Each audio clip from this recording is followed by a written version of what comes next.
Good afternoon, everyone. Hope you all had a great weekend. I want to start by addressing the devastation from the tragic flash floods in Texas. Moments ago, the Department of Homeland Security provided an update that 91 innocent souls have now perished. Everyone here at the White House, including the President of the United States, is praying for the victims' families and friends during this unimaginable time. President Trump swiftly signed a major disaster declaration for Kerr County, Texas, to ensure our heroic first responders have every resource they need in the relief and recovery efforts. Secretary of Homeland Security Kristi Noem traveled to Texas over the weekend, and the entire Trump administration is working hand in glove with state and local officials to provide every assistance available. The situation on the ground remains dangerous, and there could be additional public safety threats with potential incoming heavy rain. So we encourage everyone in the area to remain vigilant, listen to all warnings, and respond accordingly. Unfortunately, in the wake of this once-in-a-generation natural disaster, we have seen many falsehoods pushed by Democrats such as Senator Chuck Schumer and some members of the media. Blaming President Trump for these floods is a depraved lie, and it serves no purpose during this time of national mourning. Here are the facts. In the lead up to this tragic natural disaster, the National Weather Service did its job. Despite unprecedented rainfall, the National Weather Service executed timely and precise forecasts and warnings.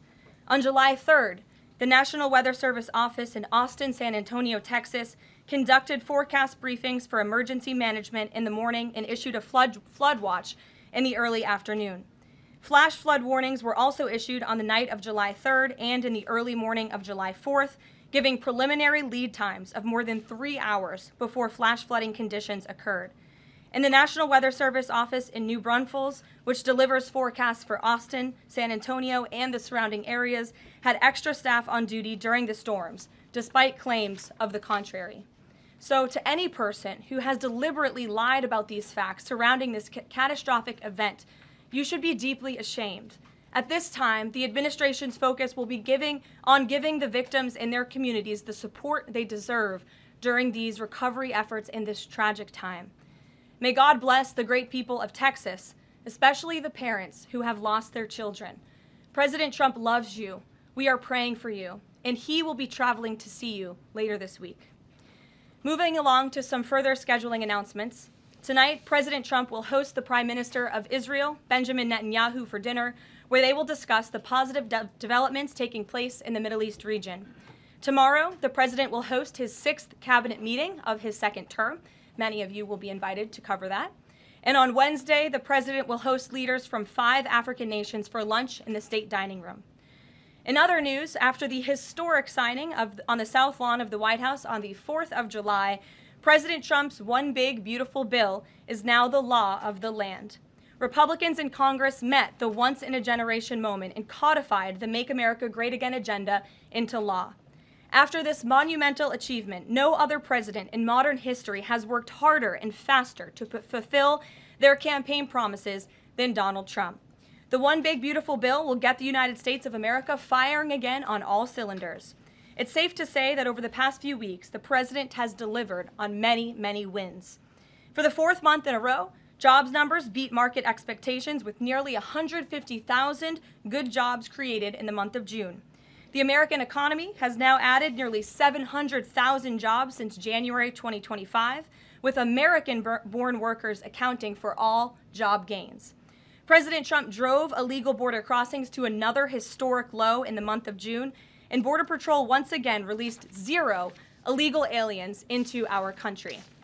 The Supreme Court stopped activist judges from imposing nationwide injunctions and cleared the way for President Trump to carry out his popular and common sense agenda. The University of Pennsylvania agreed to all of the Trump administration's demands and will now keep men out of women's sports. President Trump secured his trade deal with Vietnam, giving the United States total access to their markets. Because of President Trump's unleashing American energy dominance, gas prices are at 4-year lows. And when adjusted for inflation, gas prices are near the lowest levels we've seen in the last 20 years. NATO members agreed to raise defense spending to 5% of GDP, a foreign policy feat long thought impossible until President Trump made it happen. The Operation Midnight Hammer obliterated Iran's nuclear capabilities, taking out this imminent national security threat not just to the United States, but to the entire world. The president secured a ceasefire between Israel and Iran, ending the 12-day war. The president brokered a historic peace agreement between Rwanda and the Democratic Republic of Congo. Pakistan nominated President Trump for the Nobel Peace Prize in recognition of his decisive diplomatic intervention to prevent a nuclear war between India and Pakistan.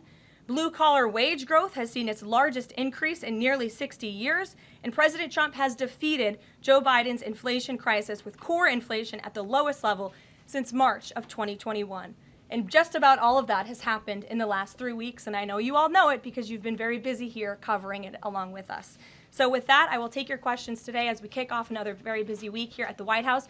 We'll lead with our new media seat, Brian Glenn, who is, of course, very present in this briefing room. He's put in a lot of hours covering this president, so we're glad you finally have a seat today. Brian, go ahead. It feels great to sit down. Thank you very much. You're welcome. I want to go back to the hurricane. You said that President Trump is scheduled to go to Texas later this week. Can you speculate on what day and what he has plans? Sure. The White House is currently arranging those travel plans. We hope that it will be later this week, likely on Friday, but of course we want to do it at the most appropriate time on the ground for state and local officials. We don't want to interrupt the recovery efforts, but we're planning tentatively for a Friday trip, and when that becomes final, we'll let all of you know, as we always do. And you gave a little bit of reaction earlier, but the National Weather Service, the union, actually publicly stated they had an adequate staff on hand to forecast and predict the storm. You shared your thoughts earlier on how the way the left has really weaponized this to blame the deaths in Texas on Trump. Want to comment on that again? Yeah, I just do think those comments are depraved and despicable, especially when so many Americans are mourning the loss of their children. The National Weather Service, as I said, did its job. Many experts, many meteorologists have said that. Many of you in the media, in all fairness, have said that as well. Unfortunately, not all. And many Democrat elected officials are trying to turn this into a political game, and it is not. This is a national tragedy, and the administration is treating it as such. We know the National Weather Service provided early and consistent warnings. They gave out timely flash flood alerts. There were record-breaking lead times in the lead up to this catastrophe. There is ongoing flood monitoring, and these offices were well staffed. In fact, one of the offices was actually overstaffed. They had more people than they need. So any claim to the contrary is completely false, and it's just sad that people are pushing these lies. Can I just get one more? Sure. Kind of a little bit of breaking news. The Department of Homeland Security is moving to end the TPS status on Honduran and Nicaraguan migrants. Yes. Any plans to adding additional countries that you could be targeting? Just a reaction. Sure. Well, I won't get ahead of the Department of Homeland Security on additional countries, but as you pointed out, they did end temporary protective status for Nicaraguans and Hondurans in this country because TPS, temporary protective status, is temporary by definition. It is not meant to be a permanent path to residency or citizenship here in the United States of America. It was originally granted to Nicaraguans following a natural disaster in 1999. That doesn't sound very temporary to me. And as well as Hondurans in 1999 after the impact of Hurricane Mitch in 1998. And so this administration is doing what it promised to do. And if individuals from these countries want to come here, they have a legal pathway to do it, but temporary protective status was never meant to be permanent. The previous administration abused this status and this parole program, essentially treating it as such, and we're not going to tolerate that any further. Thank you, Brian. Megan. Secretary Bessent said yesterday that countries will boomerang back to the April 2nd tariff level starting August 1st. Why did the president decide to have those tariffs not take effect Wednesday as originally scheduled? And then I was also wondering if you could share, obviously we saw the letters the president sent out on Japan and South Korea, but if any other major U.S. trading partners are getting letters today. Sure, yes, I can confirm. In fact, I have those letters. If you could get me the folder with the letters in them, Liz, they're right in the previous office. I have the signed letters that went out to both South Korea and Japan today. And there will be approximately 12 other countries that will receive notifications and letters directly from the President of the United States. And weeks ago, I stood at this podium and I told all of you that the President was going to create tailor-made trade plans for each and every country on this planet. And that's what this administration continues to be focused on. The President will also sign an executive order today delaying the July 9th deadline to August 1st, so the reciprocal tariff rate or the these new rates that will be provided in this correspondence to these foreign leaders will be going out the door within the next month, or deals will be made. And those countries continue to negotiate with the United States. We've seen a lot of positive developments in the right direction, but the administration, the president, and his trade team want to cut the best deals for the American people and the American worker. That's what they're focused on. And in the effort of transparency, these letters will continue to be posted to Truth Social, so you can enjoy them yourself. Go ahead. Thanks, Caroline. Just about the visit of Prime Minister Netanyahu today, I was just wondering why that is not open to the press. Previous visits by him, we've had Oval Office press conferences. Does that reflect somehow the kind of sensitivity of this particular visit? No, they're having a private dinner. There's many important matters that are obviously ongoing in the region, as you know. The utmost priority for the president right now in the Middle East is to end the war in Gaza and to return all of the hostages. Also, as you know, there was a ceasefire proposal that Israel supports that was sent to Hamas, and we hope that they will agree to this proposal. We want to see all of the hostages released. That's on the top of the president's mind, so that will be discussed, as well as the many other positive developments we've seen in the Middle East. I want to go back to the trade deals. As you see, we have these beautiful letters that the president has signed. This one is to the President of the Republic of Korea, original signature on that, and these will be mailed. And then here we also have another letter to the Prime Minister of Japan as well. Both countries will be receiving a 25% tariff rate effective on August 1st. Go ahead. Thank you so much. You said it, and the president said it many times, you want to see an end to the war in Gaza. Will he give guarantees during this 60-day period of ceasefire that actually the war will end? Because this is a sticking point with Prime Minister Netanyahu, and I'm wondering if they see eye to eye on this point. And how do you see the next day? What the next day in Gaza will look like? Look, right now the president is focused on today and to get the Hamas to agree to this ceasefire. I don't want to comment on the details of the arrangement out of respect for these negotiations, but a agreeable and appropriate ceasefire proposal has been sent to Hamas. And I can also tell you Special Envoy Witkoff intends to travel to Doha later this week, where he will continue to engage in these discussions. And the Qataris and the Egyptians have been incredibly helpful partners in mediating these negotiations and discussions to bring peace to this region and end this conflict once and for all. Kristen. Two questions. Thank you, Caroline. Sure. The first question is President Trump reconsidering his plan to phase out FEMA, given what officials have said is their critical role on the ground now in Texas? Look, the president wants to ensure American citizens always have what they need during times of need. Whether that assistance comes from states or the federal government, that's a policy discussion that will continue.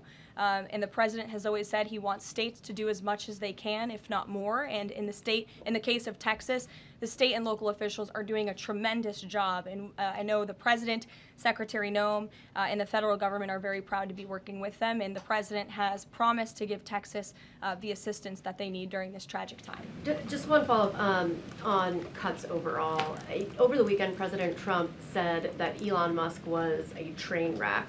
Are there, given this current viewpoint, are there concerns within the White House or from the president himself over the cuts that happened under Musk while he was advising DOGE, including the National Weather Service? I think I've already addressed that, Kristen, and what I can tell you is that these offices were fully staffed. The San Angelo office was fully staffed with 12 forecast meteorologists. There were no vacancies. The San Antonio office was operating with 11 forecasters, and as Brian said, the union themselves said that there was adequate staffing. So I think those words speak for themselves, and the numbers speak for themselves. This was a once-in-a-century flash flood, a tragic natural disaster, and the administration is doing all that we can on the ground to help these families during this time of need. Jeff. Thanks very much, Caroline. Just following up on Kristen's question, is it still the president's plan to phase FEMA out by the end of this year? I just answered Kristen's question for you. One more, hold on, one more. Sure, I'll give it to you. Go ahead. The follow-up on trade as well. 12 more letters coming, you said. Can you give us a sense of which countries those are? I'll let the president reveal those in very due time. Keep your eyes on Truth Social. Michael, in the back. Thank you, Caroline. An armed shooter today was shot in McAllen, Texas, after opening fire on Border Patrol agents. Comes just days after Democratic Congresswoman Pramila Jayapal recently said she gets, quote, inspired when activists obstruct ICE. Does the White House expect Democrats to tone down their rhetoric in light of what we saw today in McAllen, Texas? We certainly call on Democrats to tone down their rhetoric against ICE and Border Patrol agents who, again, are everyday men and women. I would encourage AOC and other Democrats to actually meet with the United States Border Patrol. These are honorable Americans who are just simply trying to do their job to enforce the law. They go home to their families every night just like we all do, and they deserve respect and dignity for trying to enforce our nation's immigration laws and to remove public safety threats from our communities.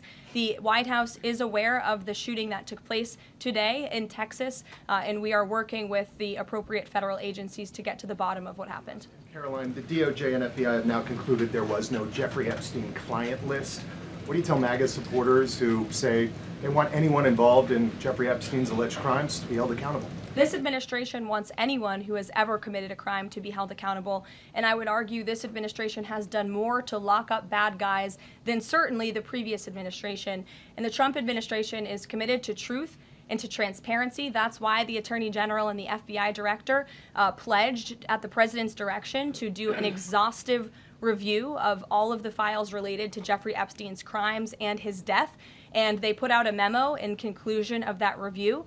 There was material they did not release because, frankly, it was incredibly graphic and it contained child pornography, which is not something that's appropriate for public consumption. But they committed to an exhaustive investigation. That's what they did, and they provided the results of that. That's transparency. Follow up on that, Sure. Caroline. Okay, so the FBI looks at the circumstances surrounding the death of Jeffrey Epstein. According to the report, this systematic review revealed no incriminating client list. So what happened to the Epstein client list that the Attorney General said she had on her desk? Well, I think if you go back and look at what the Attorney General said in that interview, which was on your network on Fox News. I've got the quote. Go ahead. John Roberts said, DOJ may be releasing the list of Jeffrey Epstein's clients. Will that really happen? And she said, it's sitting on my desk right now to review. Yes, she was What? saying the entirety of all of the paperwork, all of the paper in relation to Jeffrey Epstein's crimes. That's what the Attorney General was referring to, and I'll let her speak for that. But again, when it comes to the FBI and the Department of Justice, they are more than committed to ensuring that bad people are put behind bars. They have an operation going on right now called Summer Heat, which has our murder rate trending in the lowest direction in United States history. Their emphasis on violent crime and locking up violent criminals has led to the arrest of 14,000 violent criminals. That's a 62% increase from the same time period last year. So this Attorney General and the FBI Director are committed to putting bad people behind bars where they belong. They promised an exhaustive review. That's what they did. For any further details, I would refer you to the Department of Justice. Thanks, Caroline. With Prime Minister Netanyahu visiting the White House today, yesterday the president said that he was working on a more permanent deal with Iran, but several days ago he didn't think one was necessary. What changed? Well, when you asked me about this, or when you all asked me about this several weeks ago, I said the president thought maybe an Iran deal was not necessary, but of course the president is always interested in peace and diplomacy. That remains true, and the administration continues to be in contact, both directly and indirectly, with the Iranians on a deal. And then on tariffs, you're now delaying the deadline from July 9th to August 1st. Is that an acknowledgement that perhaps the administration found it more difficult to negotiate these trade deals, or whatever happened to 90 deals in 90 days? No, it's an acknowledgement that this administration is doing what's best for the American worker, and we want the best deals possible for our workers, for our manufacturing base, for our middle class, and they are doing this deliberately and appropriately on behalf of our country's interests. Josh. A couple more on the tariffs. You said about 12 more letters. There were about 55 or so countries, including the EU as a bloc, that were facing this tariff increase. All of those, to understand you correctly, are now deferred to August 1st, right? Correct. And on the 12, what happens with the remaining, whatever it would be, 40-something? So just 12 today. There will be additional letters in the coming days. So all of them are going to get a letter at some point? Correct. Okay, and can you tell me why he decided to start with South Korea and Japan? Are they annoying him? It's the president's prerogative, and those are the countries he chose. And on the sectoral tariffs, it's our understanding that these continue to be a separate track. We're still waiting on a bunch of those. That's right. Can you give us any timing update on when he's going to move on, for instance, semiconductor tariffs and other things that are still in the hopper? I don't have a timing update, but for where they are in the process, I would defer you to the Department of Commerce. Should we expect deals finally as well? He announced his Vietnam deal. Are you close on any other countries? The president and the administration, yes, we are close. But again, the president wants to ensure these are the best deals possible. And I would add just one more thing on trade and tariffs to wrap it up. look at the extensive work this president has put into cutting these good deals and doing what's right for the American worker. He is literally looking at the map and looking at every country on the planet and seeing where they are ripping off the American people, seeing where they have hollowed out our industrial base, seeing where our jobs have gone to other countries overseas because of their tariff policies, and he's trying to correct that. So this is decades of bad trade policy that has led to a deficit that is ravaging our country, that is ravaging our middle class, and the president is taking a very deliberate approach to correcting this wrong of many decades, of many past presidents. And so I think he should be commended for the time and the effort that he is putting into this. And the fact that he has announced a framework with China, a trade deal with the United Kingdom, a trade deal with Vietnam, and many others to come in just a matter of 6 months is truly historic, and it's a testament to this president and his trade team who are working around the clock to get this done. Sure, go ahead. Thank you so much, Caroline. Two questions on Iran. What's the permanent deal with Iran looks like for the president, and what issues related to Iran should it cover? And secondly, has the president seen the interview with Iranian president, which he says that the United States president, Mr. Trump, is capable enough to guide the regions toward the peace and a brighter future, and put Israel in its place, or it gets more into conflict? Has the president seen these comments, and what's his reaction to these comments? I'm not sure if he's seen those comments, but certainly I think it's true that the president is the right man for the job to move the direction, this region into the direction of peace and stability for the future. That's what he and his national security team are working on every day, and we've already seen historic achievements in that direction. Go ahead. In the back. Kelly, go ahead. Okay, great, thank Sure. you. And then in front of you. Okay, a couple questions for you. First, Y'all need name tag signs. First question on the flooding in Texas. I know there has been some concern about the timing of the alerts, knowing that they did go out, but the warnings coming out in the wee hours, so while many people were likely sleeping.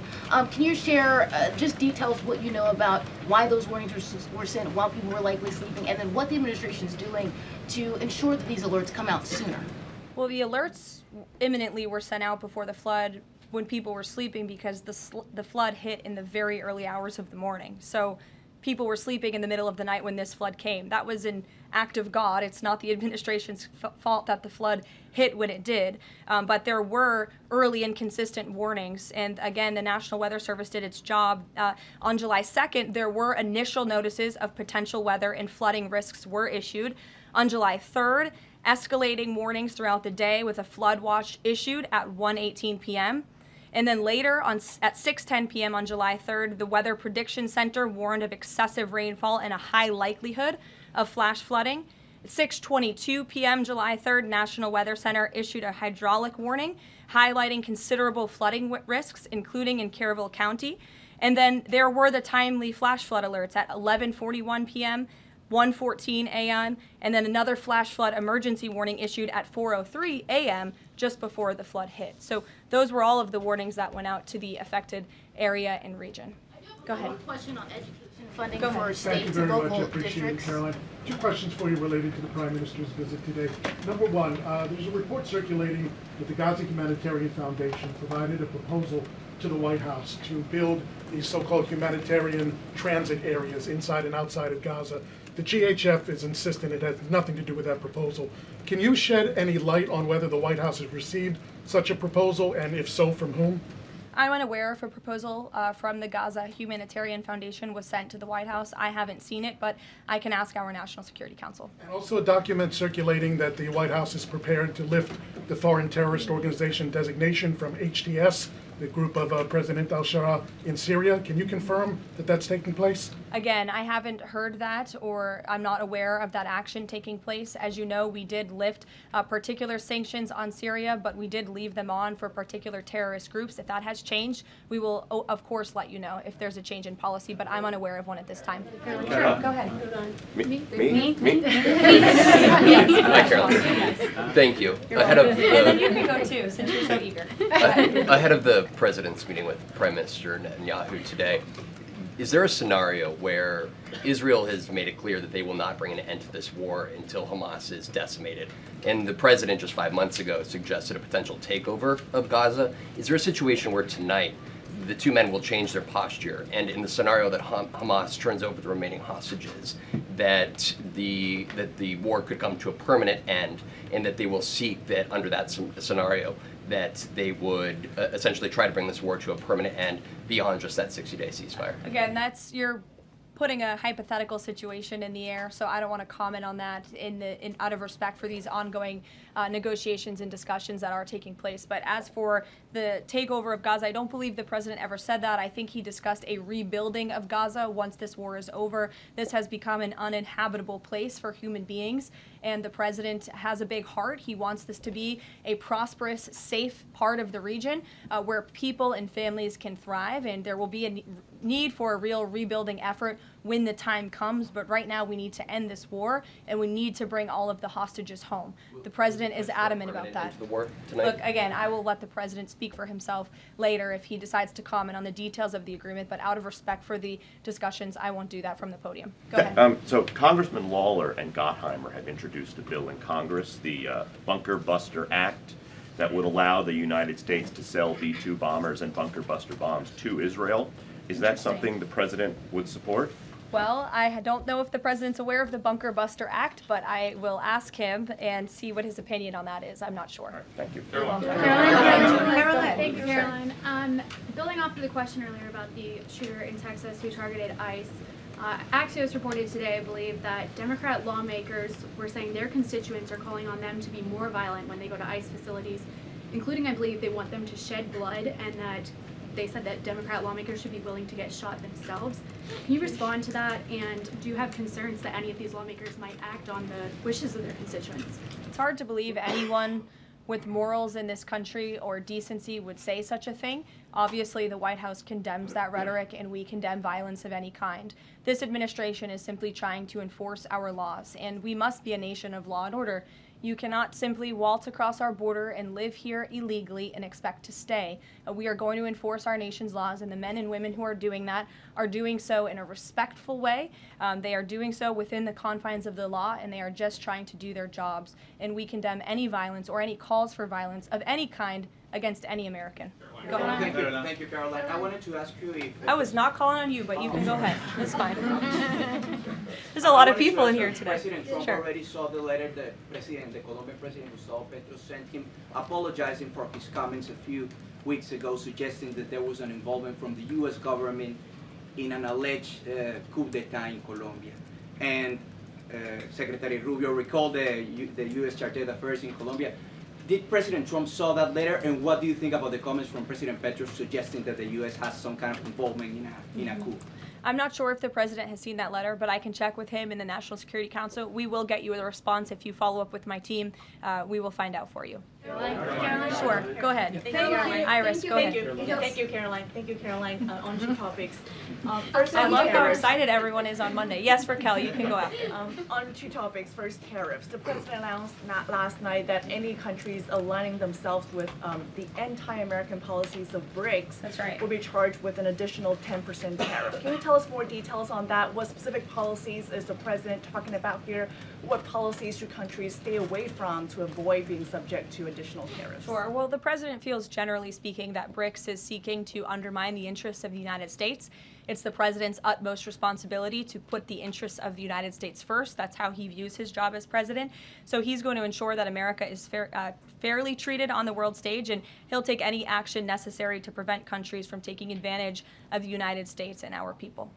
Raquel, go ahead. On illegal immigrants, Orders Tom Homan told us this morning that ICE will have to arrest 7,000 illegal immigrants every day for the remainder of this administration to just catch the ones that were let in during the last administration. I'm wondering what the new resources and manpower, of course, given by the Big Beautiful Bill, which of course opens the door for ICE to hire additional 10,000 agents and officers. What's the administration's expectations now for daily arrest numbers going forward in the upcoming months? Sure. I'll let the Secretary of Homeland Security and her department speak on what they're looking for in terms of daily numbers. What I can tell you is I receive the daily reports each morning, and ICE is out there doing the jobs that they swore an oath to do, and they are removing public safety threats from our communities every day, and our country is becoming a safer place because of their efforts. And the One Big Beautiful Bill bill that is now law will give significant resources to ICE and Border Patrol to continue the tremendous work that they are already doing. And I think every American who wants to live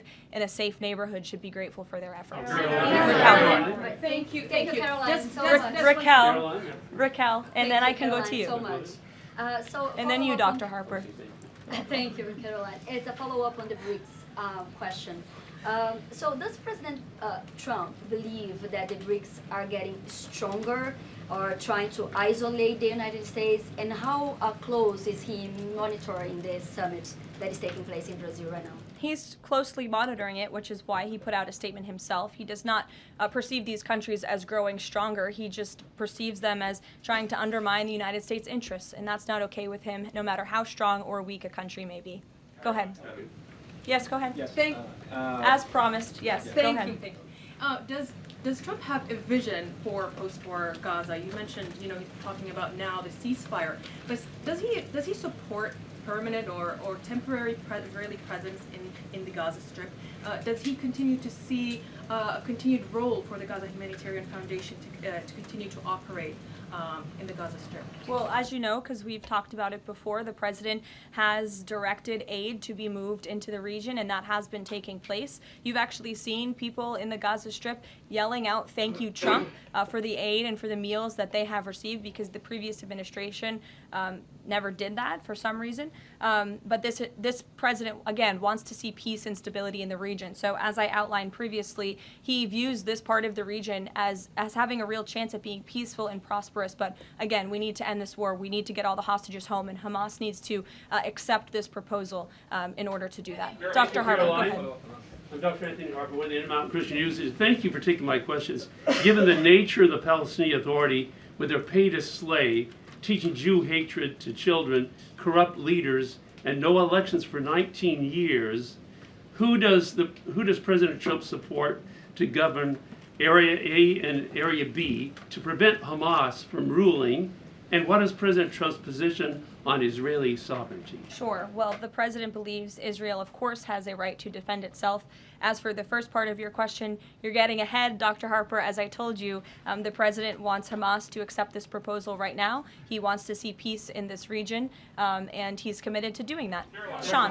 Hey, Caroline, can you just please walk us through the decision to halt the supply of weapons to Ukraine at a time when Russia is really hitting Ukrainian cities and civilians? Sure. Was that the president who decided that, or did the Pentagon do it without his approval? No, neither of those things are true. I'm happy to walk you through it. This was a standard review by the Pentagon of all weapons and all aid and all support that the United States is providing all countries and all regions around the world, not just Ukraine.